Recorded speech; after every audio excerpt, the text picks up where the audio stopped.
Golden State Media Concepts Fantasy Football Podcast is your one-stop shop for fantasy football news and advice. Can't decide on who to draft on the first round? Going gaga on how to line up your team. We've got you covered. Traditional leagues, dynasty league, PPR league, IDP league, even daily fantasy football league. Join us as we break down all the questions of fantasy football. It's the Golden State Media Concepts Fantasy Football Podcast.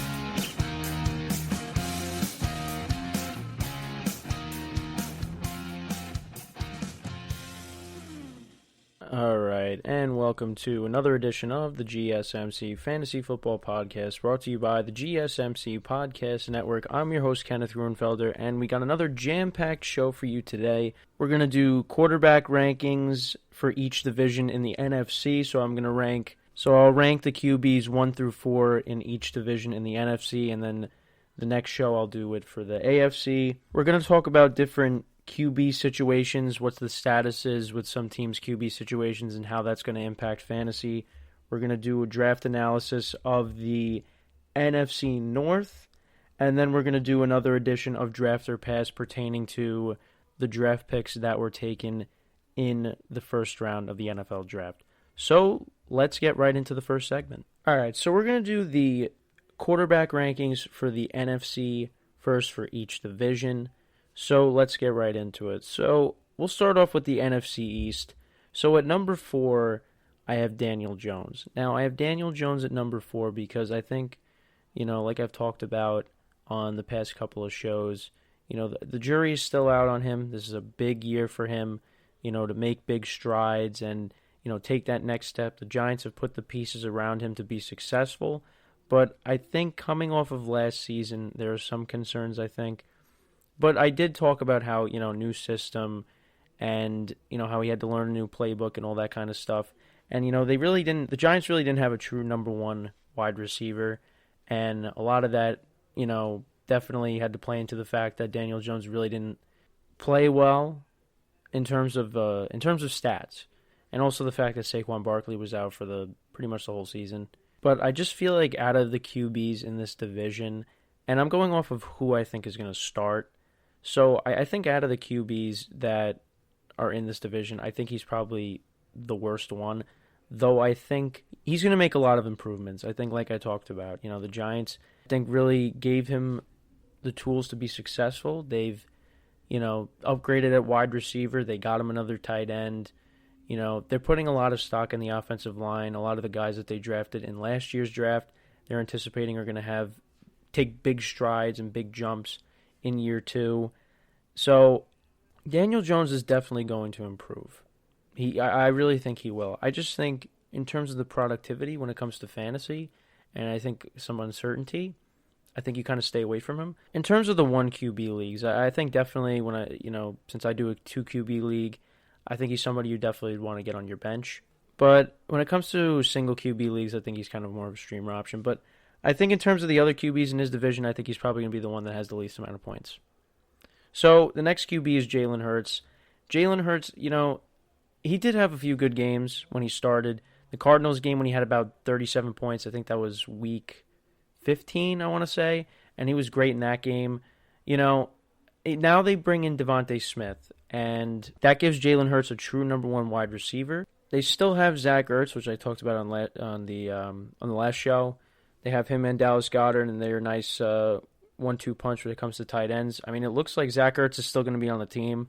Then you got other wide receivers with Travis Fulgham, who, was kind of a hot waiver wire pick early on in the season.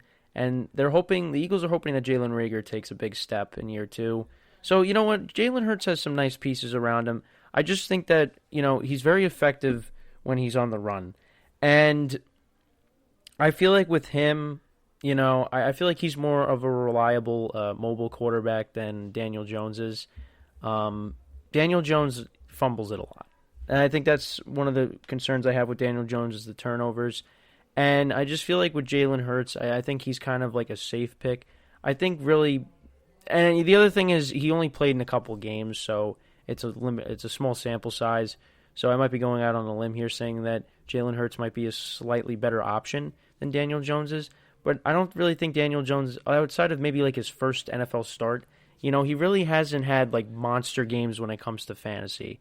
Jalen Hurts in his, I think that was like his second start against the Cardinals. He had a 37-point game, and I feel like that's going to happen a lot more because, he's going to be on the run a lot. The offensive line isn't what it used to be in Philadelphia, so he's going to get more points that way. And you know what? Listen, he's not the greatest passer in the world, but you know what? I think he could be productive. And you know what? The receiving core is not that bad. I mean, I think the Giants' receiving core is so much better. But I feel like Jalen Hurts is going to be a little bit better of a fantasy option as opposed to Daniel Jones. Because the other thing is the Eagles are going to be down in a lot of their games because they're not going to be that good. I mean, who knows? They could be a scrappy team, but I think you're going to see a lot of garbage time points from Jalen Hurts in that Eagles offense. So I think that's going to help out Jalen Hurts' fantasy numbers. So I would put him at 3. All right, so at number 2, I got Ryan Fitzpatrick. Now, I've been talking about Ryan Fitzpatrick a lot in the sense that, he can have those games where he's amazing, he throws for all these yards and all these touchdowns, but then he'll have those games where he throws like no touchdowns and has 6 interceptions. However, I feel like this is up there as one of the best, rosters that I think Ryan Fitzpatrick has ever played with. I think it definitely could go up there with some of the Bills teams that he played with. It's definitely up there with the Miami team that he was just with, the Jets team that he was with. And the Buccaneers team that he was with. This is another, you look at across the board, receivers, running backs, Washington is solid. They're really solid. And they have a pretty good offensive line that could protect Fitzpatrick. It's just, how are we going to see Fitzpatrick go over the course of a full season? Because it looks like he's going to be the guy that starts, from week 1 and probably play the full season. So I think he could definitely be solid. And I think because of the fact that, he's had games where he's had 30-plus points in, I feel like that's, something that you got to factor in. The turnovers, again, is a little bit concerning. But I just feel like there's a lot of weapons around him. And, like I said, the gunslinger mentality is going to be a problem. But I feel like in this NFC East, I feel like I have him above Daniel Jones and Jalen Hurts is because of the experience. And I think that he's probably somebody you'd want to draft over these two guys. Now, I think it might be, neck and neck when it comes to Jalen Hurts and Fitzpatrick. I think some people are probably going to take Jalen Hurts over Fitzpatrick. They could probably go ahead of each other, however you want to look at it. But I feel like with Fitzpatrick, he's more the experienced guy. And I just think that Washington's offense is going to be pretty good this year. And I would probably trust him and take him over Jalen Hurts and Daniel Jones because I think Washington's offense is better than Philly's offense, and I just think that Daniel Jones is, I got to see what he does the first couple weeks of the season, to determine if I was right or not. I think it's kind of me saying it just because the season that he was coming off of, the 11 touchdowns and the 10 interceptions. Now, he didn't turn the ball over as much, which was very encouraging. So hopefully in year 3 he continues to do that, and that's the problem with Fitzpatrick is he turns it over a lot, but he does have those games where he puts up 25, 30 points, and I think he could do that with this offense because Terry McLaurin is a solid player. Curtis Samuel was solid last year. Now coming into this offense, he's going to be pretty good. They have Adam Humphries in the slot. Logan Thomas was a productive tight end last year. Antonio Gibson, I've been talking about him. I think he's going to have a great year 2. And then you have J.D. McKissick as well. So, Washington's got a nice team. So, I'd probably put him over Daniel Jones and Jalen Hurts because of that. So now, the last QB and number 1, I would say, is Dak Prescott. Now, it's tough because he is coming off of a horrific injury, but I just feel like he's got so much around him. I think they have the best receiving core in the division. Amari Cooper, Michael Gallup, CeeDee Lamb, and then you got Blake Jarwin coming back, and the offensive line is hopefully for their sake going to be healthy, and I think Zeke is going to have a productive season. I just think with all that, I think Dak is going to put up great numbers because he was putting up good numbers before he got hurt, albeit in garbage time. But like I keep saying, when it comes to fantasy, garbage time, it doesn't matter. Like, you want the garbage time points, because that helps you in fantasy. So I think Dak is the best one. I think he's, probably the safest pick out of all these guys. He does turn it over a lot. He'll have games where he turns it over a lot, but I think for the most part, productive. I mean, the Cowboys last year, they were playing behind so many times because of how bad their defense is, and I think their defense is going to be improved because of what they did in the draft. I don't know how the players are going to do, but they can't be any worse. But for the most part, Dak is a productive fantasy QB, and I think he's going to do that again. I think he's the when it comes to the NFC East, he's probably the first QB that's going to get taken off the board. All right, so now we're going to move on to the NFC South. So the first quarterback I have is Sam Darnold. Now, Sam Darnold came over from the Jets to the Carolina Panthers in the offseason, and I think he's going to do a lot better with the Panthers than he did with the Jets. He has a great supporting cast around him. He has the best running back he's probably ever going to play with in Christian McCaffrey, and he's got two solid wide receivers in Robbie Anderson and DJ Moore. Robbie Anderson, who he used to play with the Jets, so they have, some chemistry, some background together. So I think they're going to have continued success there. And I think the Panthers, they're going to be a scrappy team this year. I think Sam Darnold is going to be better. The one thing you got to worry about with him is the turnovers. But I think, compared to the other QBs in this division, I think he's somebody that, you kind of want to stay away from when it comes to fantasy. Maybe he's somebody you pick up later in the season as a waiver wire pick. Again, with a 2 QB league, he could definitely be a third guy, a third option if you want to go to him. But I'd probably stay away from him when it comes to fantasy. I think that he's probably the worst QB out of the QBs in the NFC South. In terms of fantasy, though, so with that, next I have Taysom Hill / Jameis Winston. Now, the reason why I have both of them is because, we don't really know who the starter is going to be. Now, I personally think it's going to be Jameis Winston, and I'm hoping for his sake that, he cuts down on the turnovers because he was coming off of a season in 2019 where he had 33 touchdowns to 30 interceptions, which was really bad. But, you know what, in terms of fantasy, the guy was pretty good, okay? He put up a lot of 30-point games, but the problem is, of course, the turnovers. And, when it comes to fantasy, you don't want to have guys, committing so many turnovers like Jameis Winston does. Now, I think that, he had to have learned a lot from Drew Brees, coming over from the Bucs in free agency, and it looks like it's going to be his team unless Taysom Hill has something to say. I think Jameis Winston is the more proven quarterback. I know the turnovers are a problem, but I think that Jameis provides more upside. I think we know what Taysom Hill is. Taysom Hill is a gadget player. He's a backup QB. He's a good football player. He's a solid football player. And you know what? I like what ESPN did, making him a tight end, because he's a gadget player. You don't really know what to do with him. But you know what? I just think that we know what he is at this point. You know what? You could use him for those plays that you've done all those years while Breeze was playing back, when they started back in 2017 with, Taysom Hill. They put him in, and he throws like a deep pass down the field, something like that. But I think we know what he is at this point. I think Jameis Winston's the answer at QB. And I think he could be a solid fantasy quarterback this year. We don't really... Let's see what he does in this system with the Saints. Let's see if sitting behind Drew Brees for a year, let's see if that helps. Because he did have that laser eye surgery as well. So maybe all that combines into a productive season when we get closer to the NFL season. Because, I think a lot of people are going to take a chance on Jameis. And, I think he's somebody that, you could definitely look at and potentially get. I know definitely when it comes to 2 QB leagues, he could be a great option to get on your team. But we'll have to wait and see. So I would probably put those two at 3 in the NFC South because, I just think that, we don't really know who's going to be the quarterback, and there's a lot of question marks surrounding, what the Saints are going to do at quarterback. So then number 2, I have Matt Ryan.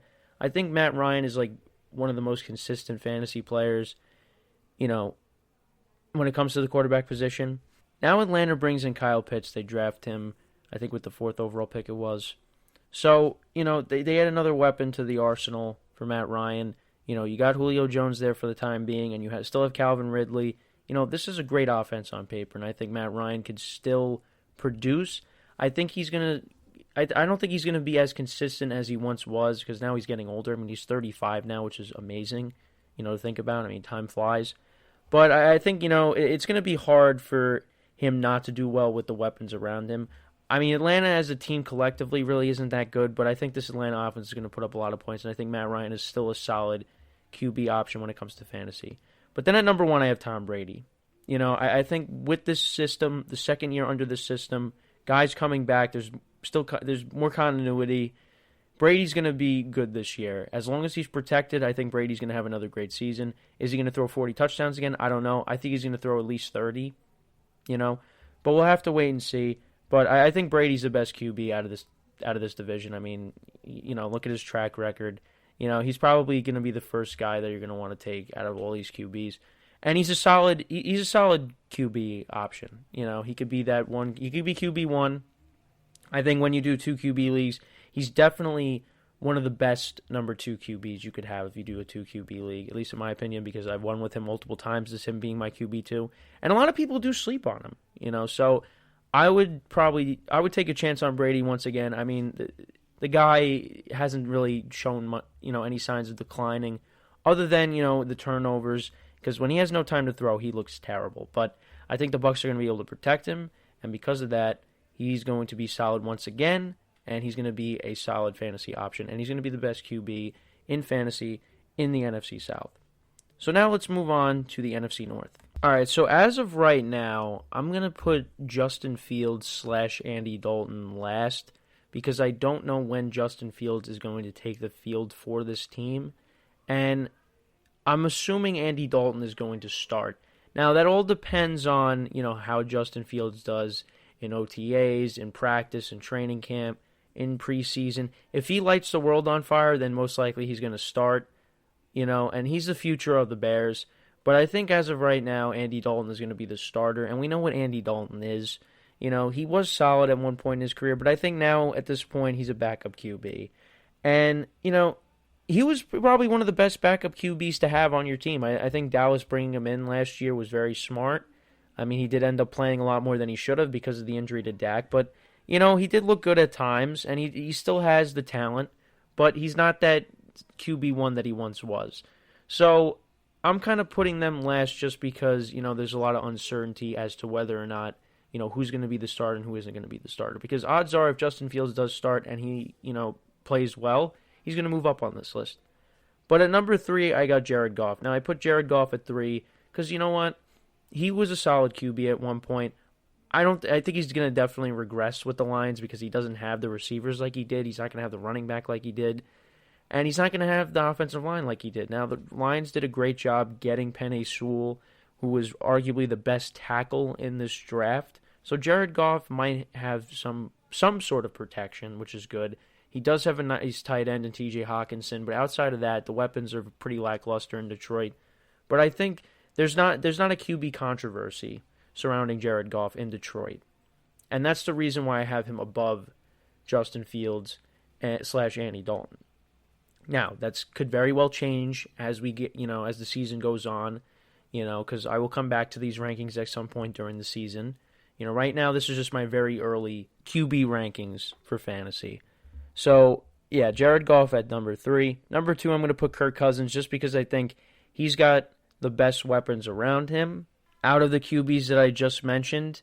And you know what? He is productive in fantasy. I think he's a solid QB too. I mean, he can be inconsistent sometimes, but you know what? I think he's going to be good this year. I think the Vikings are still going to be pretty good offensively.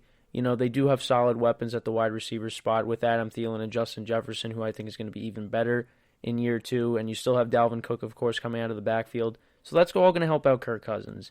And I think, once again, he's going to be one of those solid QBs that you can get in fantasy. But he's not the best one. Number 1 is Aaron Rodgers. Okay, as of right now, Aaron Rodgers is still a Green Bay Packer. Aaron Rodgers is coming off of a season where he had 48 touchdowns to 5 interceptions. He was fantastic. And as of right now, he is still a Green Bay Packer. He is the number 1 QB in the NFC North. And if he does still play for the Green Bay Packers, when we get to the start of the next NFL season, he is still going to be number 1. So Aaron Rodgers is at number 1. And it's not even close. So last division is the NFC West. So coming in last is Jimmy Garoppolo / Trey Lance. And that's, kind of the similar situation with Justin Fields and Andy Dalton. We don't know what's going to happen. If Jimmy Garoppolo plays terrible, Trey Lance is coming in. And from the highlights that I watched, Trey Lance is much more mobile than Jimmy Garoppolo is, and that's something that's intriguing when it comes to fantasy because we're, in terms of the NFL, we're evolving from the pocket passers to now more mobile QBs, and, we're not going to see much pocket passers anymore. And, like I said, if Jimmy Garoppolo does not play good with this team and he gets injured again, Trey Lance is coming in, and Jimmy Garoppolo might not get his job back, and he might end up on a different team, at the trade deadline or wherever. So I'm putting them in last just because there's a lot of uncertainty with that. So I probably stay away from drafting Jimmy Garoppolo because I did draft him last year. Definitely not going to draft him again because there's a lot of uncertainty as to what's going to happen at the quarterback position. How is he going to play? We don't really know. But I think regardless of who plays the quarterback position, the 49ers have very good skill position players, and I think whoever's behind center is going to benefit from that. So at number 3, I have Matthew Stafford. I think this could be one of Matthew Stafford's best seasons in the NFL, but I just think that, let's see how he does in this new system. Is he going to stay healthy? Because that's another concern. He's been banged up a lot over the course of his career, and, like I said, he's coming into a new system, so let's see how he does. I think he's going to be very good. This is probably the best supporting cast he's had, in his career, and he's probably going to be really good, but I just think that the other two QBs in this division are going to be a little bit better. So at number 2 is Russell Wilson. Russell Wilson lit the world on fire the first half of the season, but then he kind of cooled off towards the end, and I think a lot of that had to do with the fact that the running backs were injured and in and out of the lineup. The offensive line was horrendous, and Russ was running for his life and turning the ball over more. So I think he's going to have another great season again, and I think he's very consistent when it comes to fantasy, and he's durable. So I would put him at number 2, and then at number 1, Kylo Murray. I think this is going to be Kylo Murray's best season so far. I think he's going to throw 30-plus touchdowns. I think him and DeAndre Hopkins are going to connect for double-digit touchdowns this year. I think he's going to have a breakout season, and he could possibly be an MVP candidate. And he is dangerous on the run. He had 11 rushing touchdowns, I believe. So he was great last year. And he's banged up towards the end of the last year, but you know what? I think that's not going to be a problem this year. They brought in some more weapons for him. So let's see how he does. I think he's going to be great, and I think he's the number 1 QB when it comes to the NFC West. So with that, those are the quarterback rankings for every division in the NFC. On the next show, we will do the quarterback rankings for the AFC. So with that, we're going to take a quick break. When we come back, we're going to talk about some quarterback situations that are up for discussion. How is that going to impact fantasy? All that kind of stuff. So stick around. We'll be right back here on the GSMC Fantasy Football Podcast, brought to you by the GSMC Podcast Network. Are you looking for the very best NFL and college football podcast? Then check out the GSMC Football Podcast. Get the latest football news both on and off the field. From the NFL Draft to trades to the rumor mill to the NFL Combines, they got you covered. That's GSMCpodcast.com/football-podcast. Get updates on college rivalries, game day insights, and much, much more. It's football talk the way you want it. This show eats, sleeps, and breathes football. Don't forget to like them on Facebook and follow them on Twitter. Visit GSMCpodcast.com for more info.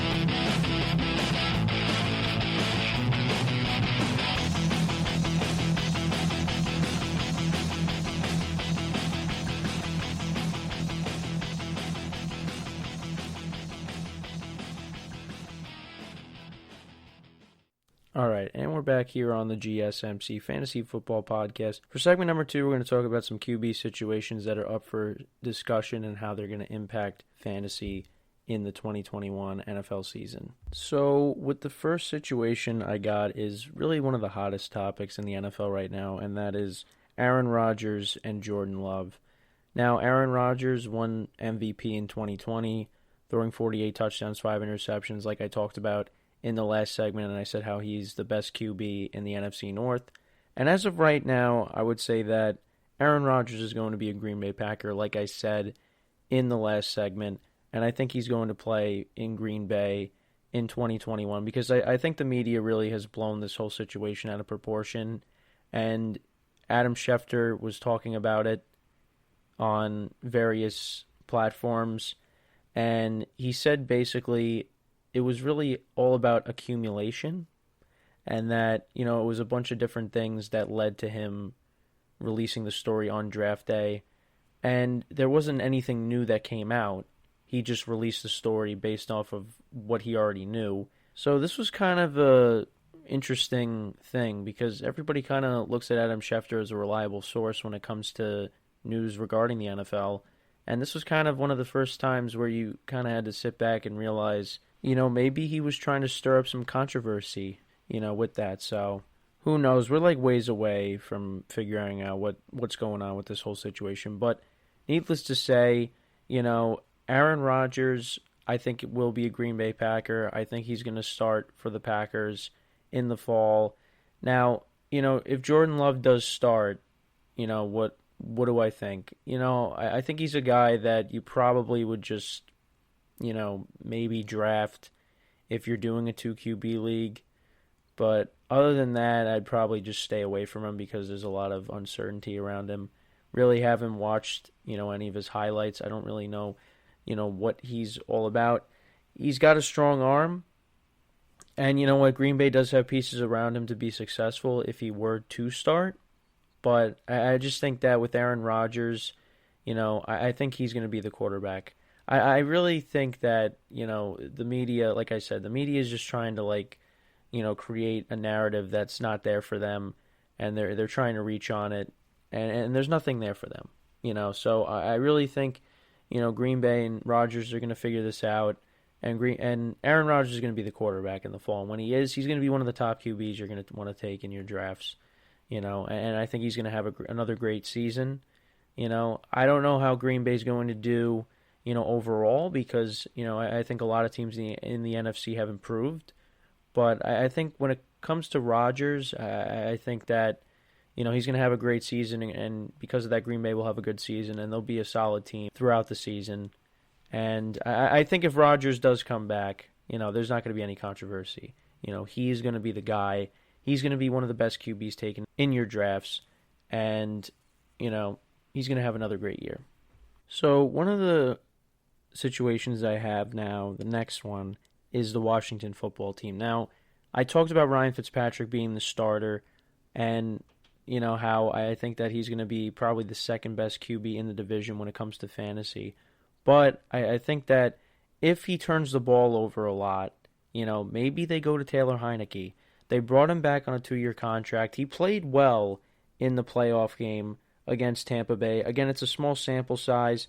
When you look at his stats, he was 26 of 44 for 306 yards and a touchdown, threw an interception. But he was pretty good in that game, and he gave Washington a chance to win. So he does provide some kind of ability, at the quarterback spot. And he was probably the best QB, that played for Washington last year. Now, Alex Smith, you could say he was probably the best QB that Washington had outside of Alex Smith because they did have to start Dwayne Haskins and Kyle Allen. Outside of Alex Smith, Taylor Heineke was pretty good for Washington, especially in that start against Tampa Bay. He's most likely going to be the backup again, and maybe if Fitzpatrick gets hurt or something, they give him another shot. But looking at Fitzpatrick's stats from last year with the Dolphins, he had 13 touchdowns to 8 interceptions. He played in 9 games. He started in 7 of them. He threw for over 2,000 yards at 152 fantasy points. And looking at the games he did play in, he had games where he dropped 24 points against the Bills in Week 2, 24 against Jacksonville in Week 3, 21 against Seattle in Week 4, 27 against San Francisco in Week 5. That was his best start. Obviously, threw 350 yards in that game, 3 touchdowns, was 22 of 28. He was fantastic in that game.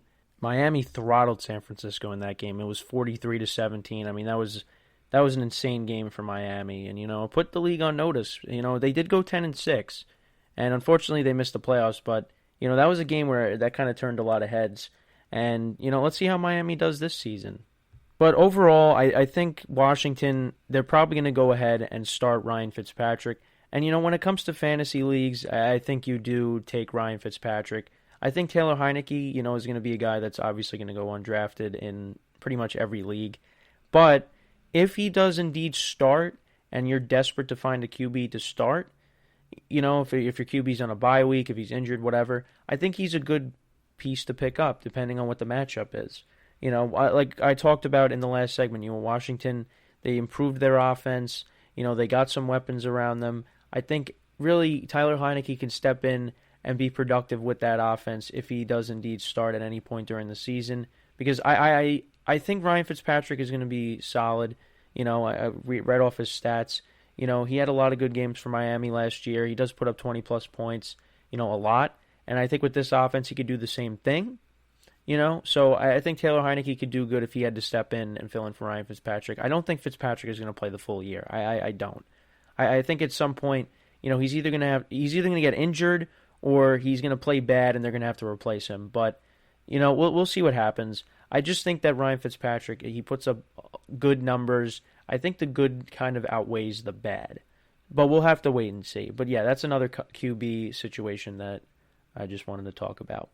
All right, so next is the Bears situation with Andy Dalton and Justin Fields.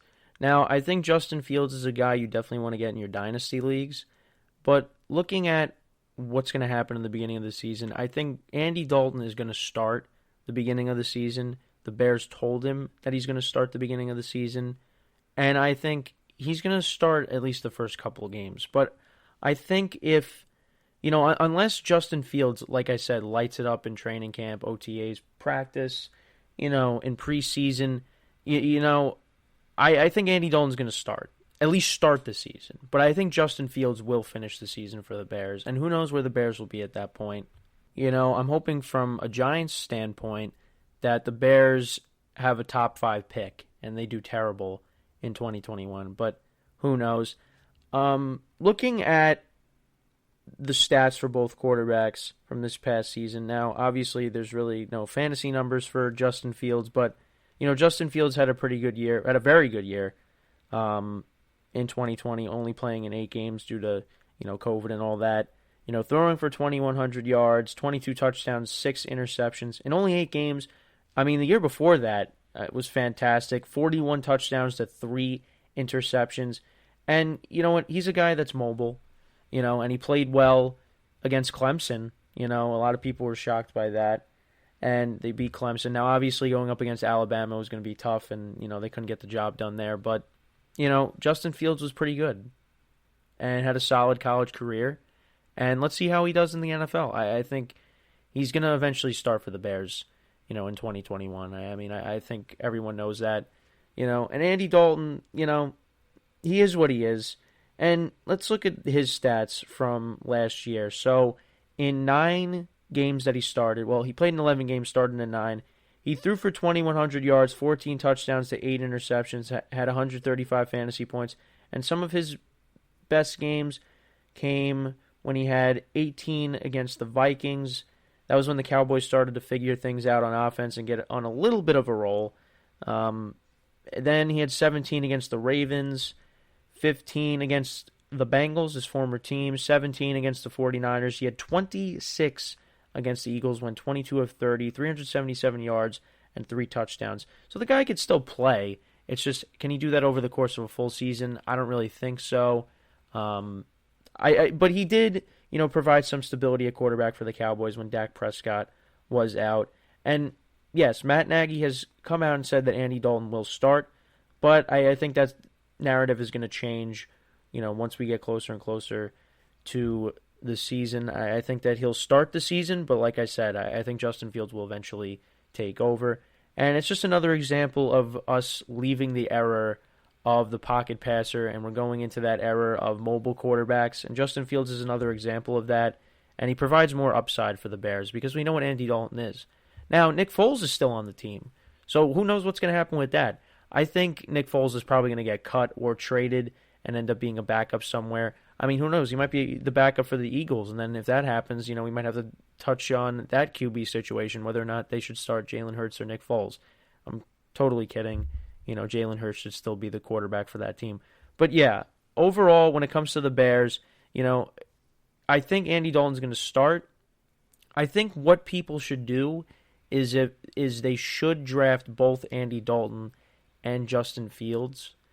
Or if you don't want to do that, you draft, 2-3 QBs. And if it's a 2 QB league, maybe you do draft 4 QBs in total because, some of my friends do that when it comes to the 2 QB league. And, other people in the league get, a little upset about that because, then you're taking away more QBs. And, some of them are just there to, waste a roster spot. But if it's a 1 QB league, I think, you take 2 QBs and then maybe you take Justin Fields as a third option, just in case he does end up starting. But again, this is ways away, and all this stuff I'm saying can completely change once we get to August and, the Bears come out and say, well, we're going to go with Justin Fields to start the season. Who knows? I think it'll benefit the Bears if they let Justin Fields sit the first couple weeks, and if the Bears aren't doing well, then you start him. But I think you should let him learn the playbook, get acclimated to the NFL, and then, you come back in a couple weeks later in the season, and maybe you say, you know what, let's give the kid a chance. But I think as of right now, Andy Dalton, he's probably going to be somebody that's going to get taken very late in the drafts if he does end up getting taken. And then, if Justin Fields does indeed start, you could probably see him getting taken in the mid-rounds, maybe, a little bit, towards the end, because the Bears' offense isn't particularly, star-studded. They do have Allen Robinson. I think David Montgomery, his draft stock is going to go up a lot this year because of what he did towards the end of last year. So we'll see how Justin Fields does when he steps into this role. I mean, I think it's only inevitable that he will step into the role as the starting quarterback of the Bears. So we'll have to wait and see. But, as of right now, I think Andy Dalton is probably the first quarterback you take of the two, just because Andy Dalton is going to start first. Now, not a lot of people are going to take Andy Dalton, but, depending on what league you do, I think that he's going to be one of the QBs taken off the board. I think he's going to be taken before Justin Fields. Now, again, this is all going to change. I'm going to come back to these kinds of things, when we get closer and closer to the start of the season. But, right now, I think you do go with Justin Fields. But, let him learn the playbook, let him figure it out, let him, develop a rapport with all the weapons that the Bears have, and then you start him. But as of right now, I think Andy Dalton's going to be the starter. All right, so next is the Saints. Now, it's going to come down to between Jameis Winston and Taysom Hill. I think that Jameis Winston should be the guy, because I think he's more of the proven starter. I think Taysom Hill, like I talked about in the last segment, he is what he is. I think he's a backup quarterback. He's a good football player. He's a gadget player. I think that's what he is. And you know what? Yes, you could do wildcats with him and whatnot. He's a playmaker. But I just think that Jameis Winston is the better choice at quarterback. And I think a lot of people are going to take Jameis Winston in their drafts. I really do. And you know what? The Saints, look, they don't have a lot of weapons outside of Michael Thomas and Alvin Kamara. Emmanuel Sanders is now gone. Jared Cook is gone. So the offense is going to maybe take a little bit of a step back, in terms of, the skill position players. And it's going to be interesting to see what the Saints offense looks like throughout a full season without Drew Brees. But I think Jameis Winston is the better option at quarterback. And when you look at his stats from 2019, listen, the turnovers were a problem, okay? He had 30 interceptions. He did, however, have 33 touchdowns. He passed for 5,000 yards, had 305 fantasy points, which was the most of his career. And you look at some of the games, he had 30 points in 2 games, 30-plus in 2 games. He had 20 points plus numerous times. He was productive in terms of fantasy. He was always throwing for over 300 yards. He threw for over 400 yards, or about 400 yards, 3 times in 2019. So he was productive, okay? The problem is the turnovers, okay? And he averaged 14 points per game in fantasy in 2019. I just think he's the better option in fantasy. I really do. He does provide explosive plays. He does have the arm talent. It's just the turnovers is the problem. And listen, you look at Taysom Hill's stats from 2020. He had 928 passing yards, 4 touchdowns to 2 interceptions, had 148 fantasy points, and that's, between him, lining up as a receiver, as a running back, and playing quarterback. So you look at the games where he actually did play quarterback. He was 18 of 23 against the Falcons, 233 yards, had 24 points in that game, because he did have 2 rushing touchdowns in that game. The week after against Denver had 2 rushing touchdowns in that game, had 17 points there. Against Atlanta, again, he was 27 of 37, 2 touchdowns, and he had 23 points in that contest. And then he had 18 in Week 14 against Philadelphia. He went 28 of 38, 291 yards, 2 touchdowns, and interception, and he had 33 rushing yards.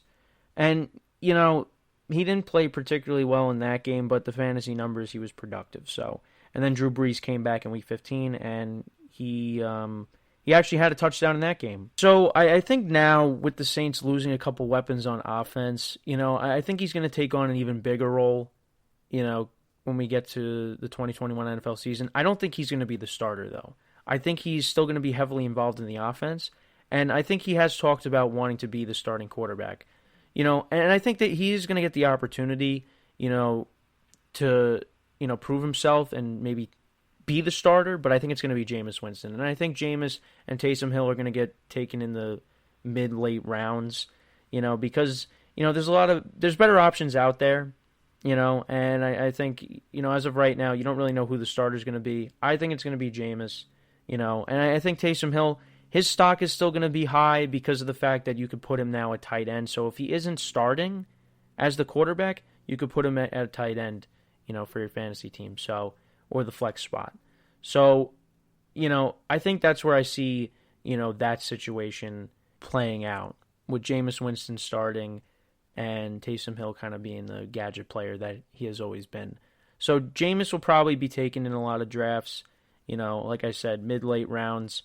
So we'll see what happens. We're ways away from the start of the season. So, once the season gets closer, we'll have a better idea of who the starter is going to be. So another situation is Trey Lance and Jimmy Garoppolo. The 49ers, they traded up to get the 3rd pick in the draft. They took Trey Lance. And, looking at Trey Lance's stats from North Dakota State in 2020, had 2 touchdowns, 1 interception. In the only game that he played, he was 15 of 30. But if you look at his stats from 2019, had 28 touchdowns and 0 interceptions, which is very impressive. So the 49ers, they put a lot of stock in this guy. I think he is eventually going to start for this team because I think Jimmy Garoppolo can't stay healthy. And, because of that, Trey Lance is probably going to get put in. From the highlights that I've watched, Trey Lance is mobile, and Jimmy Garoppolo is, kind of the traditional pocket passer. And because of that, I don't think that – I think the 49ers want to go in a different direction. I think, and I've said it a couple times now, I think Jimmy Garoppolo is on a short leash. And I think for, if he gets injured or he doesn't start playing well or he doesn't play well in some games, he's going to get taken out and they're going to put Trey Lance in. So hopefully for Trey Lance's sake, he's on the bench, he learns the playbook. I think he'll be able to excel in this offense because of the weapons that he'll have around him.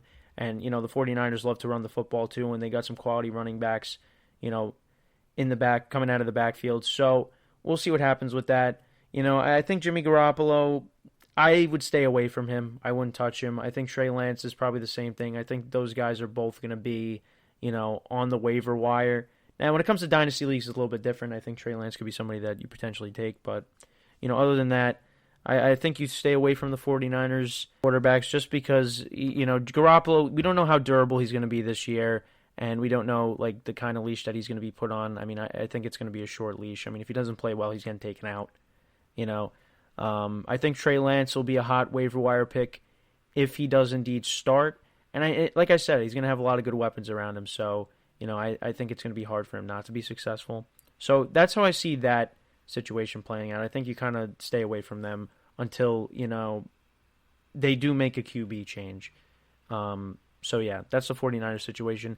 And then lastly, you got the Broncos situation with Teddy Bridgewater and Drew Lock. I think Drew Lock is going to start, but he's going to get put on a short leash too. If he doesn't play well with the weapons around him, Teddy Bridgewater is going to get put in. So I think you kind of stay away from Drew Lock. you maybe take him. But, I think for the most part, Teddy Bridgewater is probably going to go undrafted. But, if he ends up being the starter, I think he's somebody you pick up in the waiver wire. So those are all the QB situations that I wanted to touch upon. So with that, we're going to take another quick break. When we come back, we're going to do a draft analysis of the NFC North and what players I think you want to take in your fantasy draft. So stick around. We'll be right back here on the GSMC Fantasy Football Podcast.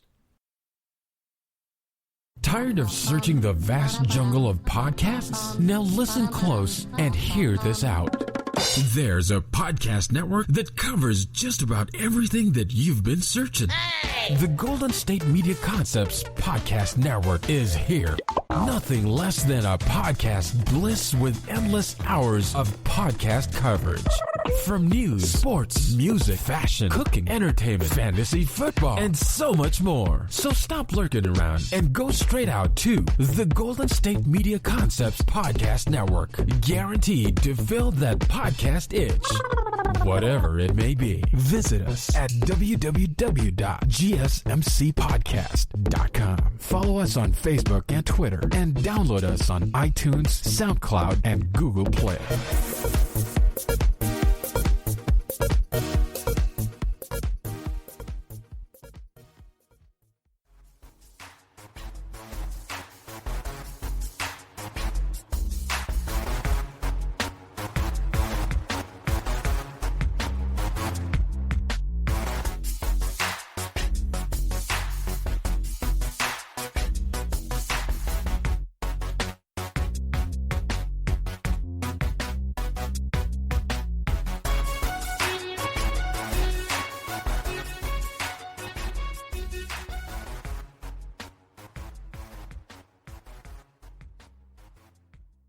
All right, and we're back here on the GSMC Fantasy Football Podcast. For the third segment, we are going to do the draft analysis of the NFC North and what players I think you should take in your fantasy drafts if they are available to you. So let's go from first to last like we've been doing. So the Green Bay Packers. So as of right now, Aaron Rodgers is still the quarterback of this team. And I think pretty much everybody on this Green Bay Packers offense benefits from Aaron Rodgers. So if Aaron Rodgers ends up not being the quarterback next year or this year, people's productions and draft stocks are going to be greatly affected by it, particularly when it comes to Davonte Adams and Robert Tanyan. I think Aaron Jones, I do think his production is going to dip a little bit. However, I do believe he could still be productive even if Aaron Rodgers isn't the quarterback. So, when I look at the guys, on the Packers, obviously Aaron Rodgers is number one. You got to take Aaron Rodgers. If he's there, you got to take him. Depending on who's available, because I think there is a couple of quarterbacks that are better than him when it comes to fantasy. If he is there, however, you got to take him. He had a great season. He was the MVP. What more can you say? The Packers were the best scoring offense last year, and if Aaron Rodgers is the quarterback, I don't think they're going to replicate those exact numbers, but they're going to get pretty close to it. And a lot of that has to do with the fact that Davonte Adams, led the league in touchdown receptions. He's a guy that if Aaron Rodgers is the quarterback, he should be the first wide receiver taken off the board in every fantasy league. However, if Aaron Rodgers is not the quarterback going into this season, and he ends up being traded or holding out or whatever, then Davonte Adams, I think his draft stock decreases a little bit. However, when you go back to 2017, Brett Hundley had to come in and be the quarterback, and Davonte Adams actually produced with Brett Hundley as the quarterback, and he was still productive. So maybe Davonte Adams could still produce no matter who the quarterback is. However, I do think he'll be the best when Aaron Rodgers is the quarterback. And if Aaron Rodgers is not the quarterback, Davonte Adams' production is going to dip a little bit. However, I think Davonte Adams is a must-have on your teams. If you're a guy that's picking in the late first round and he's right there, you got to take him. You have to take him. Even in the mid-first rounds, because obviously people are going to prioritize taking running backs first. So, don't overdraft for Davonte Adams. If there's a better option at running back, go for that. But Davonte Adams should be the first wide receiver taken off the board again this year. And then you got Aaron Jones. I think he's going to be a top running back. I feel like, this is the year that he's going to break into the first round. I'm not so sure about that. I think he's going to be a top pick in the second round, maybe fall to the third round. I think he's a second round pick. I don't think he's a first round. He might be late first round, but like I said, I think his production is going to dip a little bit. I think A.J. Dillon is going to see a lot more carries than he did last year, obviously, because now Jamal Williams is no longer there. But other than that, I think Aaron Jones, he should be productive again. He's a solid RB1, and if you somehow get a better running back than that, he's definitely a solid RB2. I mean, I think he's more of an RB1, obviously. He should still be productive. Obviously, when you're talking about all these players, injuries is a concern, but I think he's another guy that, if he's there and, you need a running back, you should take him because Green Bay is a good offense. And then you got Robert Tanyan. He came on last year and, he was productive. He really was. He was a rookie. I think he first came up in 2018, I want to say, and really was a non-factor, in 2019.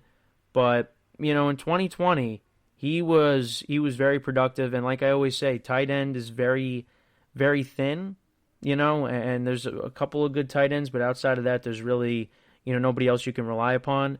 Robert Tanyan had 124 points in fantasy going off of standard leagues. You look at the games that he had 3 consecutive games with a touchdown in the beginning of the season. Then he had the streak where he had 5 consecutive games with a touchdown reception. His best game came against the Falcons in Week 4 when he had 3 touchdowns and he had 27 points in that contest. He was productive, and he's a guy that I could definitely see being taken in the 4th, 5th round. As long as Aaron Rodgers is the quarterback. I think if Aaron Rodgers is in the quarterback, I think he's one of those guys. Unlike Davonte Adams, I think he's a guy that you kind of stay away from. Maybe you get him towards the end of your drafts. But I think as long as Aaron Rodgers is the starting quarterback of this team, he's going to be a top tight end once again in fantasy. So those are the players from the Green Bay Packers that I think you should prioritize and get. Also you could maybe bring up Amari Rodgers, Allen Lazard, Valdez-Scantling. I think those are guys you maybe put on your bench, or maybe they could be waiver wire pickups. Like I said, typically for me, I kind of stay away from rookies unless I'm 100% sure I want to take them, And Amari Rodgers, he could be great. He could be really good. He was Trevor Lawrence's top weapon. Allen Lazard, he had a couple of great games. Valdez-Scantling had a couple of great games, But I think they're not as consistent as Davonte Adams. Davonte Adams is going to get most of the targets. If Davonte Adams gets injured, like he has the past couple of seasons, you're going to see an uptick in targets for these guys. But those guys, outside of Davonte Adams, I think you kind of, pick them in the later rounds, or, they end up being waiver wire pickups. So now moving on to the second place team, you got the Chicago Bears. So with the Bears, I think Allen Robinson is a guy you want to get. David Montgomery is a guy you want to get. And then, of course, yes, you could take a chance on the quarterbacks, Andy Dalton and Justin Fields. I did, touch upon them in the last segment on where I think that situation is going to go.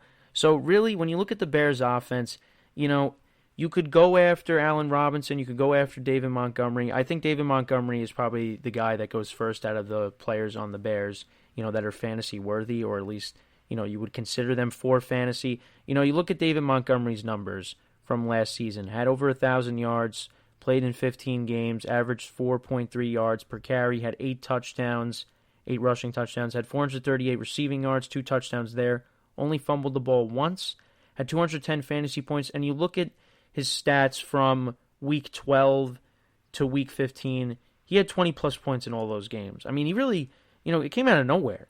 It was a shock because, over the course of really the first 3 quarters of the season, he really wasn't doing much.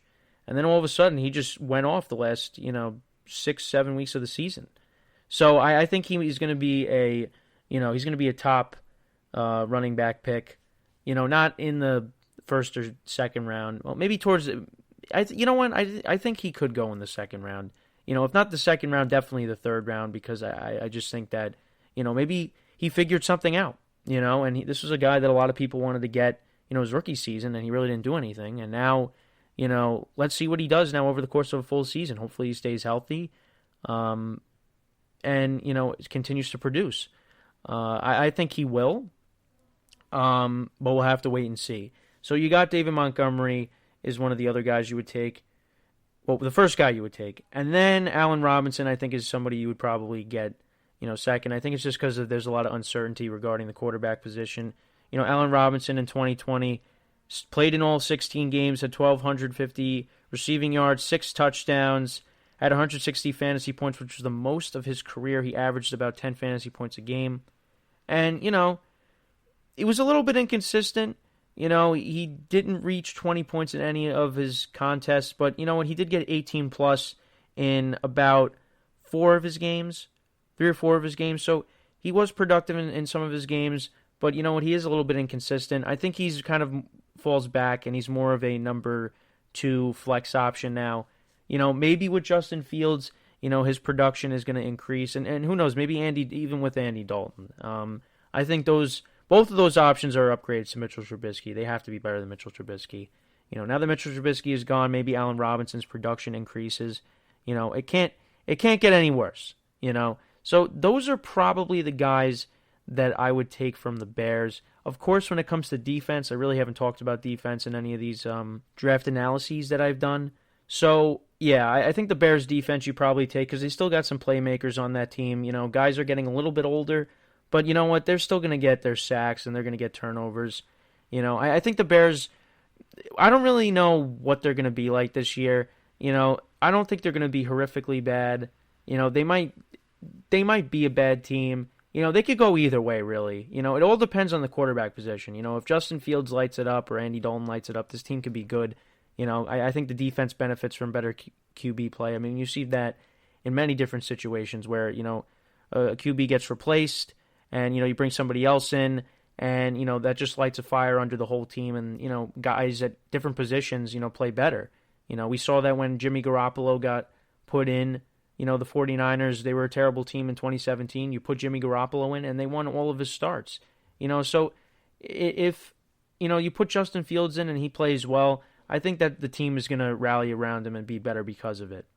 So, really, like if you look at the when you look at the players that I talked about, I think David Montgomery goes first, then Allen Robinson, then probably the Bears defense, and then I guess you would take either Fields or Andy Dalton. That would probably be the order. Now, if Justin Fields starts, I think Justin Fields jumps over the Bears defense and possibly over Allen Robinson, but we'll have to wait and see. So, yeah, those are the rankings when it comes to the Bears. Then let's go to the Vikings. So, I think Kirk Cousins is obviously somebody that you'd probably want to consider. He did have his best fantasy season, the most fantasy points he's had in a season, 306 points, averaged 19 points per game. He's a little bit inconsistent. He had 35 touchdowns to 13 interceptions, so this was by far his best year, and he had over 4,000 yards. 4,200 yards. So, he was productive. You look at some of his best games, he had 21 points against Green Bay in Week 1. He had 23 points against Atlanta in Week 6, 22 against Dallas in Week 11, 26 against Carolina, 23 against the Saints in Week 16. And then he had 34 against the Lions in Week 17, went 28 of 40 for 405 yards and 3 touchdowns. And you know what? I think this Vikings offense is still going to be productive. Kirk Cousins, he isn't great when it comes to the postseason. He does have one postseason win. But you know what? I think he's a solid quarterback option, especially when it comes to 2 QB leagues. I think he's a guy that's a solid QB too. I think when it comes to single QB leagues, he's a guy that maybe he'll be the second QB that you take, because there's other options out there that I think a lot of people would prefer. But you know what? He is a strong fantasy option. And he's got great weapons around him. Dalvin Cook, Adam Thielen, and Justin Jefferson. And you know what? I think Justin Jefferson is going to be even better, next year. He did get off to a slow start. And you know what? He was a great replacement for Stephon Diggs. I've said that numerous times on the show. He was a guy that came in and he played well. You look at his first 2 weeks. He had 2.6 points in Week 1 and 4.4 in Week 2. But then, in Week 3, he had 23.5. And he had 9 receptions for 175 yards and a touchdown. He had, in the week after against Houston, he had 4 receptions for 103 yards. And he only had 10 points in that contest. He didn't have a touchdown. Then he had a monster game against Atlanta, was targeted 11 times, had 9 receptions, 166 yards, 2 touchdowns in that game, had 30 points in that game. And he was consistent from weeks 10 through week 13 against Jacksonville, where he had 13-plus points in all those contests. So he was very productive. I think he could be even better next year. He did get off to a slow start. He was a rookie. You got to give him a break there. So I think him now opposite of Adam Thielen, who's still a good, solid wide receiver, when it comes to fantasy. The Vikings offense is going to be able to move the ball. And then, of course, you have Dalvin Cook, who's going to be a top fantasy pick. I mean, I could see him probably going, second behind Christian McCaffrey in most drafts. I'm probably going to start doing mock drafts, in the coming weeks because, listen, we're getting closer to that time. And also, a quick thing, the NFL schedule is coming out this week, so I'm going to be doing some segments regarding that within the coming weeks as well. So it's a very exciting time to be a football fan. But anyways, back to what I was initially talking about, the Minnesota Vikings, Dalvin Cook. I think the one concern you have to have with him is injuries because he has been banged up over the past couple of seasons. But I think that, regardless, he should be a top running back, in these drafts. I think, like I said, he's going to be a top 2 fantasy pick, when it's all said and done. So let's talk about Adam Thielen. So Adam Thielen, he didn't have a good 2019, but he did bounce back in 2020. And, he didn't live up to the what he lived up to in 2018 when he had 194 fantasy points, which was the most of his career. He only had 84 in 2019. 2020, he was solid again. He was wide receiver 10. He had 14 touchdown receptions, was short of 1,000 yards with 925. But he was productive. He was very productive. Once again, he did have 180 fantasy points, which was close to what he had in 2018. And you look at some of his best games. He had 25 points in Week 1 against Green Bay. He had 18 against the Texans in Week 4. He had 20 against Seattle in Week 5. He had 2 touchdowns in that game, I believe. Yes, he did. He had 16 points in Week 10 against the Bears, 24 against Dallas in Week 11. He had 2 touchdowns in that contest. And then he had 13 points against Jacksonville in Week 13. He had 11 targets, 8 receptions, 75 yards, and a touchdown in that game. And then he had 15 points against the Saints in Week 16.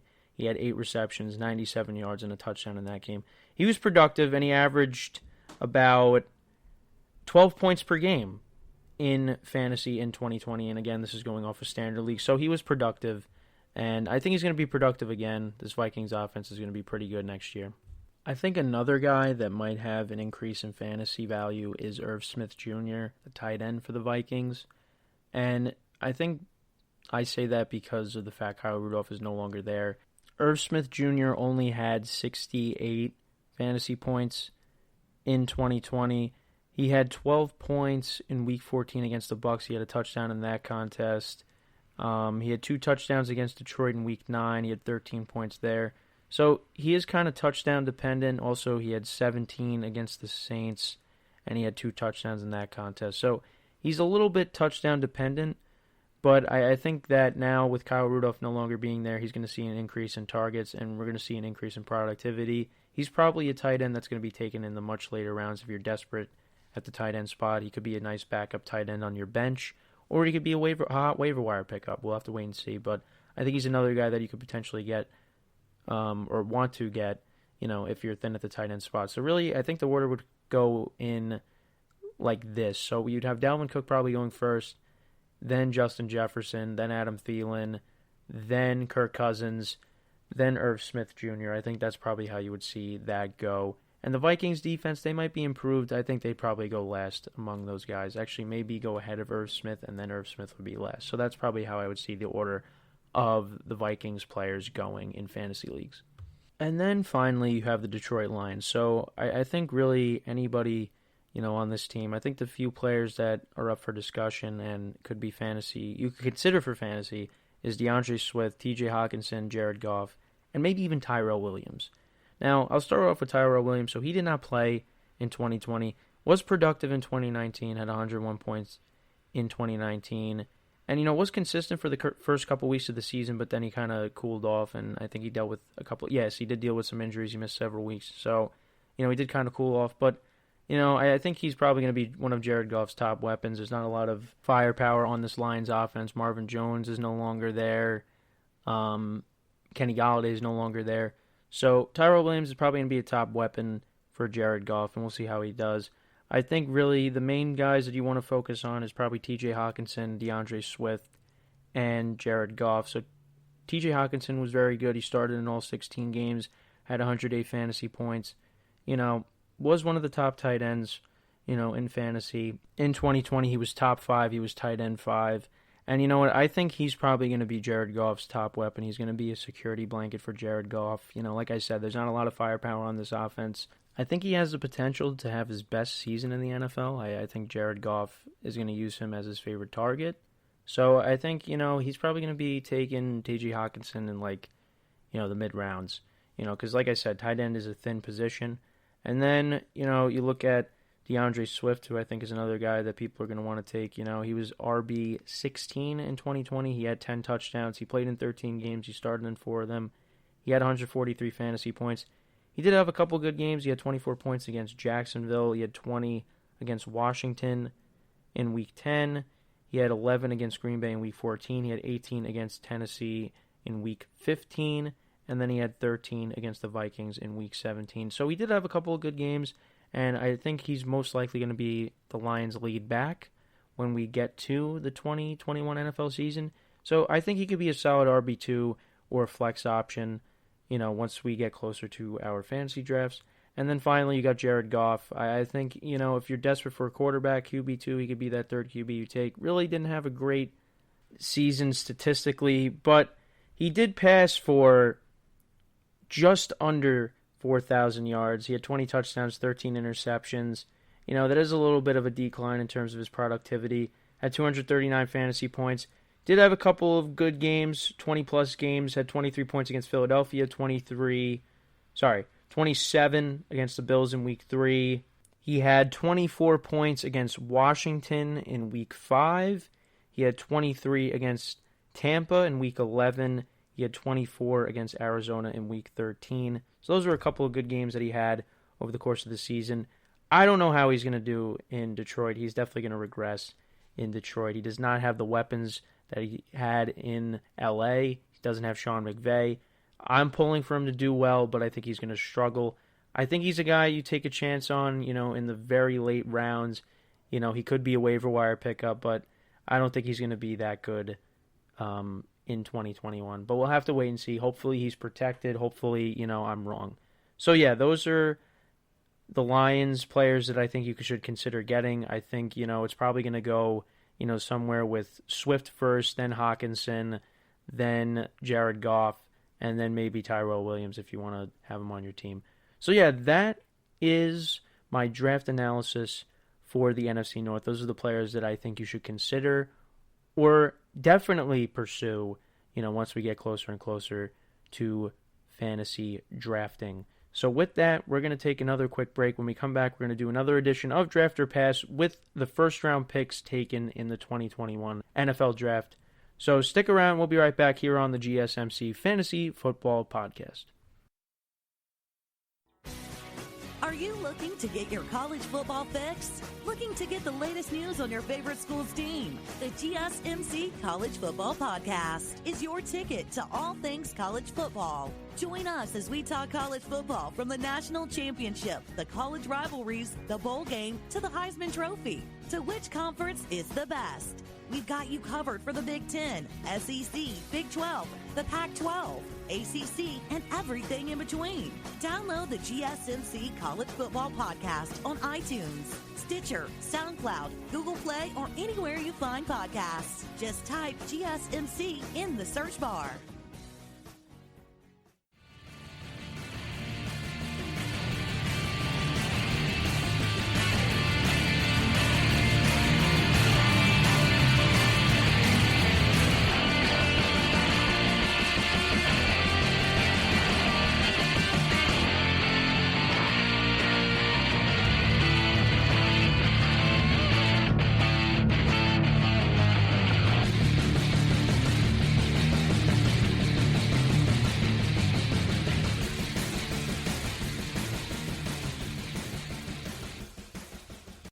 All right, and we're back here on the GSMC Fantasy Football Podcast. For the final segment of the show, we're going to do another edition of Draft or Pass. And this is a special one because it's regarding the rookies that were taken in the first round in the 2021 NFL Draft. So let's get right into it. So the first guy I have here is Davonte Smith, who was taken by the Eagles. He was taken from the Giants.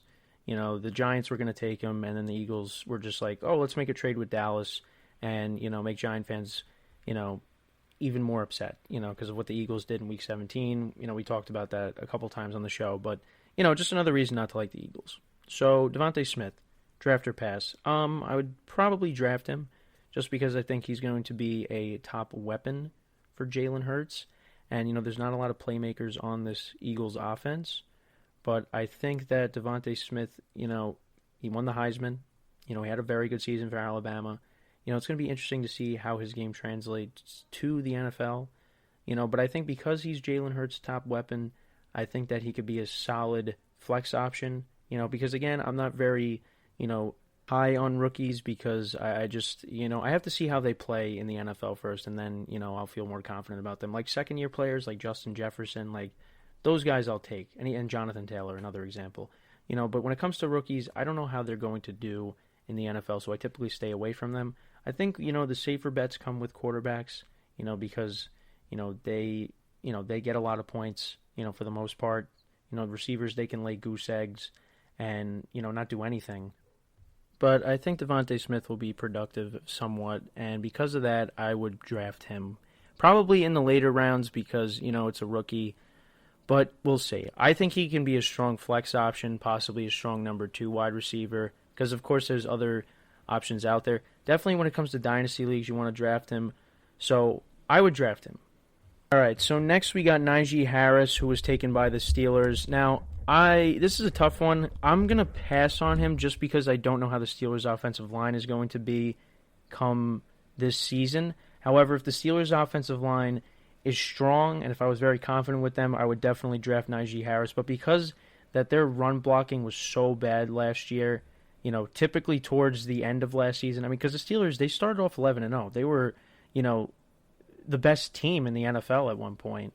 You know, I mean, I think a lot of people did say, you know, were kind of a fraud team, and, you know, they really did look like a different team in the second half of the year. They just did not look that good. But, you know what, a lot of that had to do with the fact that the offensive line really wasn't that good. You know, some guys retired, left in free agency. You know, guys are getting older. You know, the Steelers' offensive line is pretty bad. They did address it a little bit in free agency and in the draft, and let's see if that pays off. If it pays off, then I think Niji Harris is a must-draft. You know, typically I think towards like the mid-rounds because there's better options out there. You know, but everybody loved him. He was really good at Alabama. And, you know, his game definitely, let's see if it translates to the NFL. I think a lot of people think it will. So we'll have to wait and see. But I think as of right now, I think you stay away from Niji Harris just because of the uncertainty with the Steelers' offensive line, and I would probably pass on him just because of that. Okay, so next I have Trevor Lawrence. I think Trevor Lawrence is a draft. I think that, you know, I think his game's going to translate to the NFL. You know, Jacksonville is rebuilding their team. You know, they're doing it the right way. You know, I think Trevor Lawrence is going to be productive, like I said. I think they do have some nice pieces around him, and Jacksonville's going to be a scrappy team. You know, so we're going to have to wait and see what they do, you know, once they start playing meaningful games. You know, he's going to be going up against some defenses like the Texans that are going to be horrendous. You know, I think he's a guy that could be a solid number 2 quarterback when it comes to 2 QB leagues. You know, I think he could be a backup when it comes to 1 QB leagues. You know, I think he is somebody you definitely want to take a look at. You know, when it comes to dynasty leagues, I think you would definitely want to draft him, you know. I would probably draft him, but I think he's somebody you probably take in the later rounds because there's better options out there. All right, so next is Zack Wilson, who the Jets took with the 2nd overall pick in the NFL draft. I'd probably pass on him just because, you know, I think he's a guy that, you know, he does have talent. He does have the arm talent. I just think that with the Jets' weapons, you know, they're a little bit questionable. You know, they brought in Corey Davis, who had a good year for Tennessee, and it looks like he's going to be the number 1 option. They did draft Elijah Moore, and They also still have Jamison Crowder and Denzel Mims there, so they do have pieces around him. I think, it's going to be a little bit of a struggle for him out of the gate, but the Jets, I think they're on the come up as well. I think, he's not going to be as good as Trevor Lawrence, but we'll have to wait and see what he does. I think he could definitely be a waiver wire pickup if he is productive for the Jets. We'll just have to wait and see, how his game translates from college to the NFL. But I'd probably pass on him just because, I think he's not as highly regarded as Trevor Lawrence is. So next is Jalen Waddle. I think he's a guy that you would want to draft. I would draft him because I think when you look at the Dolphins' weapons, they have a lot. They got Devontae Parker, and now they brought in Will Fuller, who's going to be suspended for, first couple games of the season. So that's going to give Waddle a lot of targets. They still got Mike Gesicki there. Miami, they got a lot of weapons. It just all falls on the quarterback, which, I think everybody agrees upon. This is the year for Tua. He's got the weapons around him. He just has to produce. He did play with Waddle in Alabama. So, they have a relationship. They have some chemistry there. So, I think that's going to translate to the NFL. Waddle didn't play that much last year, but he was one of the best receivers for Alabama. And you know what? I think when you look at what Miami has, like I said, I think that Waddle's going to get a lot of targets, not only because of the connection with Tua, but because I think, people are going to put their attention on Devontae Parker, on Mike Gesicki, and I think that's going to open up more opportunities for Jalen Waddle, and I think he could be a solid number 2 wide receiver flex option, in your fantasy leagues. So Jalen Waddle I would draft. I would also draft Jamar Chase.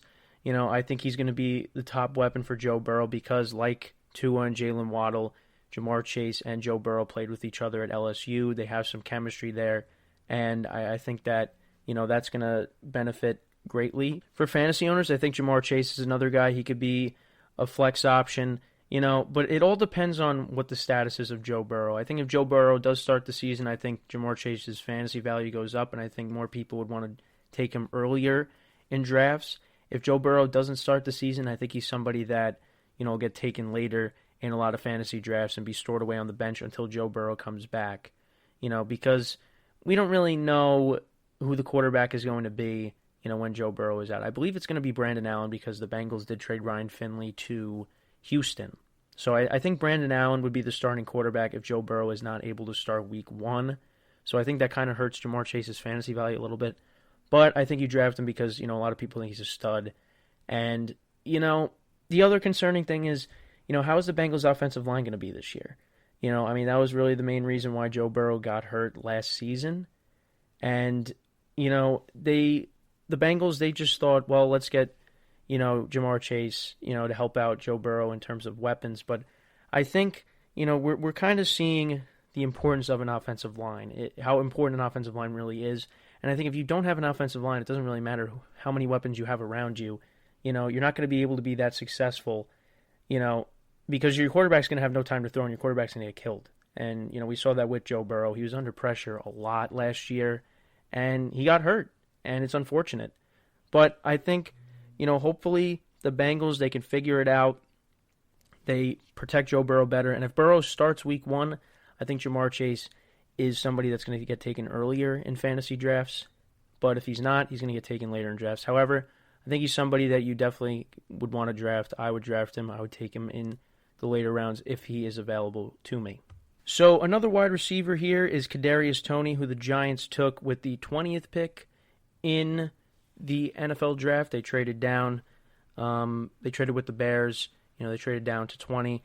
And I think he's somebody that I would draft. I think because the Giants have a lot of weapons. And, a lot of people are going to be putting their focus on Kenny Golladay, because of the big wide receiver that he is, the big presence that he has on the offense. I think Darius Slayton is going to benefit from that as well. And, people call Tony the human joystick, and he's a guy that can provide explosive plays, particularly yards after the catch. So we'll have to see how he does. I think really the big question mark with the Giants, like I've said, is the quarterback position. If Daniel Jones is productive, I think all the weapons are going to be really productive. And it looks like Cadarius Tony is going to be the slot receiver for the foreseeable future, because it looks like Sterling Shepard, this is his last year with the Giants, and it looks like going forward it'll be Golladay, Tony, and Darius Slayton as the receiving core. So Tony's probably going to be another guy that's going to be taken in the later rounds. I think he's going to be more of a bench player. He could definitely be a flex option, but I think we got to see how his game translates to the NFL and how many targets he gets per game with all the weapons that the Giants have at their disposal. So I have to wait and see, but he's another guy that I would draft. And then moving on, we got Trey Lance. I think you kind of, I touched upon it in the, I think in segment 2 it was. Yeah, it was segment 2. I said you kind of want to stay away from Trey Lance and Jimmy Garoppolo just because you don't really know what that situation is going to come out to. Is Jimmy Garoppolo going to be able to play a full season, or is he going to be a guy that, is going to be on a short leash and is taken out and be replaced by Trey Lance? We're going to have to wait and see. I'd probably leave these guys on the waiver wire. All right, so next is Justin Fields. I think, like I talked about in segment 2, he kind of falls into the similar category like Trey Lance, but I think a lot of people were surprised of how far Justin Fields fell in the draft. He did do good in the college football playoff. He was productive in the 8 games that he played. I think he's going to be productive, but I think, again, he kind of falls in the same category as Trey Lance. We really don't know what the situation at the quarterback position is going to be for the Bears when we get closer to the beginning of the season. Andy Dalton is most likely going to be the starter when the year does start, but that can all change depending on how Justin Fields impresses, in preseason and all that kind of stuff like I already talked about. So we're going to have to wait and see when it comes to that stuff. I think he's somebody that if he is the starter, I think you do draft just because he does provide some explosive plays. He's a mobile QB. He can get you some points there. The Bears, they don't have the best supporting cast. I think that's kind of one of the disadvantages with the Bears is they don't have the weapons that the 49ers have. I mean, I've talked about the 49ers' weapons a lot. The 49ers love to run the football. They got Mostert coming back. They brought in Wayne Gallman from the Giants. George Kittle should be healthy. And then you have, their own joysticks in Deebo Samuel and Brandon Ayuk, who are both productive receivers. The Bears, they really kind of just have Allen Robinson and David Montgomery and then a lot of unknowns.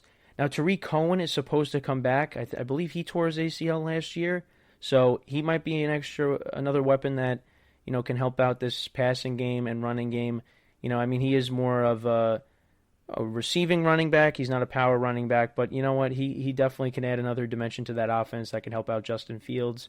Like I talked about David Montgomery, I expect him to be productive in 2021. But, and outside of that, there's really not a lot of weapons that that the Bears can really rely upon. There's a lot of unknowns with Anthony Miller. Darnell Mooney, he was productive, but I don't think they're, fantasy worthy, for this upcoming season. If Justin Fields does start, like if it's confirmed, before the season starts and before, I do my fantasy draft, I maybe take him as my QB3, to sit on my bench. But, other than that, I'd probably stay away from him until we know, for certain what the story is with that. I think that he should start, but yes, I understand. Give him time to learn the playbook and stuff, But he will eventually start. I think in 2021. I think we all expect that. But if he does start, I think he's again going to be in the late rounds, where you'd probably take him. All right, so next is Travis Etienne, the running back that Jacksonville took in the late first round. That was their second pick in the first round. I think you'd pass on him just because, Urban Meyer wants to run the football, and they have James Robinson and Carlos Hyde there. And I think it's going to be like a running back committee there. And, that's kind of one of the worst situations when it comes to fantasy, because we saw that similar to the Ravens last year. We really didn't know who the lead running back was going to be. We had J.K. Dobbins, Mark Ingram, Gus Edwards. That was kind of like the running back committee. And then Mark Ingram kind of faded out and didn't play in a lot of games towards the end of the year. So James Robinson had a productive season for Jacksonville when we're talking about Jacksonville. And, Jacksonville could have filled in some other needs for their team, but they decided to bring in ETN, to help out Trevor Lawrence, and they got some chemistry. They played together in Clemson. So it was kind of a questionable move, but, I think when it comes to him, I think he could be productive, but I think there's a risk factor because of the fact that, Jacksonville seems to be going with that running back committee approach, and typically when it comes to that, you kind of want to stay away from that situation. So I would probably pass on Travis Etienne. I think when it comes to dynasty leagues, his value goes up, but when it comes to standard leagues, I think you stay away. Now, injuries can happen and stuff like that, and then, he could be a hot waiver wire pickup, but other than that, I probably would stay away from him. So I would pass on Travis Etienne. And then finally, we talk about Mack Jones. So it looks like he's going to be the quarterback of the future for the New England Patriots. And it looks like Cam Newton is going to start the season. I think that's a smart move. I think Mack Jones is kind of more of a project as opposed to some of these other quarterbacks. A lot of people criticize him because of the weapons that he had around him in Alabama. Davonte Smith, Jalen Waddle, and Niji Harris. Alabama is one of the best college football programs. And not to say that Mack Jones can't become the next big thing, but, what is he going to do this season? I think, it's a possibility he's going to play, because Cam Newton, he's dealt with injuries the last couple seasons. I mean, last year he dealt with COVID. He was off to an okay start with the Patriots, but then, COVID hit him and he wasn't the same after that. And the Patriots did finish 7-9. The Patriots passing game wasn't that good, because of the weapons that they had around them. They really didn't have good skill position players, but they did address it in free agency. So I think if Mack Jones did come in, he would find some success, but I think he needs to, sit for the year and kind of learn under Belichick and get a little bit of mentorship from Cam Newton, so he can be prepared for 2022, which I think that's when he'll be declared the starter. But like I said, the Patriots did a nice job in the offseason, bringing in some weapons. They got the two top tight ends on the market, in Jonnu Smith and Hunter Henry. And like I always talk about, the Patriots love to utilize their tight ends, so they're going to use that to their advantage. They bring in Nelson Aguilar and Kendrick Bourne. So, the passing game is going to be better. But I think in terms of Mack Jones, I think you kind of pass on him. I think that, let him sit the year, let him learn the playbook.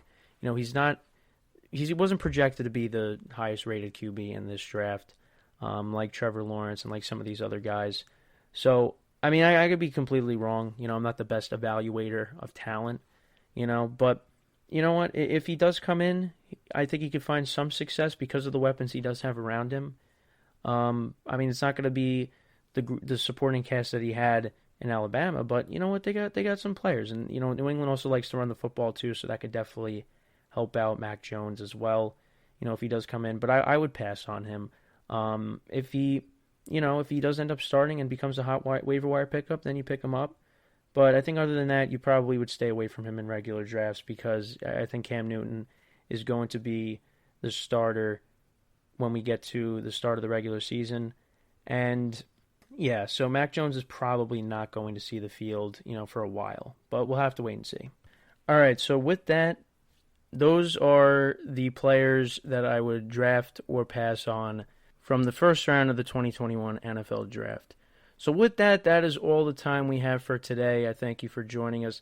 For, the next couple of shows, it's going to be an exciting time because the NFL schedule is going to come out, so I'm going to have a better understanding of, who's going to be going up against who, in the coming weeks. It's a very exciting time. I love when the NFL schedule comes out, so I'll do more segments regarding the NFL schedule. I'll talk about the Week 1 matchups and maybe, kind of give my predictions on how, the very early predictions on how, some guys may do in Week 1. It's very tough because, there's some guys that, may be holding out and, we don't know, like I talked about today with the quarterback situations, and all that stuff. But like I said, it's an exciting time when the NFL schedule comes out. It really is. So, my next couple of shows will, kind of revolve around the NFL schedule. So can't wait to get into that. So with that, that's all the time that we have for today. I thank you for joining us. Make sure to subscribe to our various social media platforms and write a nice review on our website. We will greatly appreciate it. So that's it. I'm Kenneth Gruenfelder signing off from the GSMC Fantasy Football Podcast saying have a good day, and we will see you next time. You've been listening to the Golden State Media Concepts Fantasy Football Podcast, part of the Golden State Media Concepts Podcast Network. You can find this show and others like it at www.gsmcpodcast.com. Download our podcast on iTunes, Stitcher, SoundCloud, and Google Play. Just type in GSMC to find all the shows from the Golden State Media Concepts Podcast Network. From movies to music, from sports to entertainment, and even weird news. You can also follow us on Twitter and on Facebook. Thank you, and we hope you have enjoyed today's program.